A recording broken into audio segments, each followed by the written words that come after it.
আমি ঠাকুরগাঁও জেলার 14 নং রাজাগাঁও ইউনিয়নের 9 নং ওয়ার্ডের শাহজাদ মেম্বারের বাসা থেকে বলছি। আমার বাবা মারা গেছে বিগত 15-16 বছর। তবে থেকে আমাদেরকে বাসা থেকে তাড়ানোর জন্য অনেক চেষ্টা। তো আজকে হঠাৎ করে বাসায় একটু ঝামেলা লাগে। আমাদের মেম্বার স্টিল উপস্থিত ছিল এখানে, আমাদের বাসার মেম্বার আমার নিজের চাচা স্টিল থাকাকালীন সবাই মনে করেন যে আমাদের গায়ে হাত তুলছে।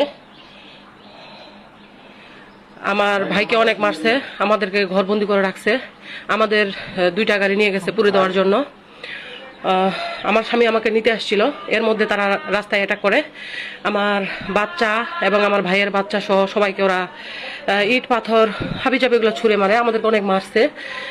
তো ইতিমধ্যে আমরা ইমার্জেন্সি পুলিশ হটলাইনে জানাইছি, তারপরও অনেকের সহযোগিতার প্রয়োজন। যদি দয়া করে ঠাকুরগাঁও জেলার কেউ সহযোগিতা করতে পারেন তাহলে করেন। সবচেয়ে বড় কথা, ওরা বারবার বলতেছে আমরা বিএমপি করি, এই জন্য বিএমপির কোনো নেতা আমাদের কিছু করতে পারবে না। তো আমি শুধু একটা কথা বলতে চাই জনাব তারেক রহমানের কাছে, উনি বা উনার নেতারা যেন সুষ্ঠু বিচার করে। আপনারা দয়া করে বিষয়টি দেখবেন। তবে উনাদের বারবার ধমক হলো যে আমরা বিএমপির নেতা, আমরা যা ইচ্ছা তাই করতে পারি, আমরা খুন করতে পারি, আমরা হত্যা করতে পারি, আমরা মানুষ মারে কাটে ফেলতে পারি, তাও কেউ আমাদের কিছু করতে পারবে না। এবং আমি ভিডিও করছি, এই জন্য আমার মোবাইলটা কেড়ে নেওয়ার অনেক চেষ্টা করছে, ওরা পারেনি।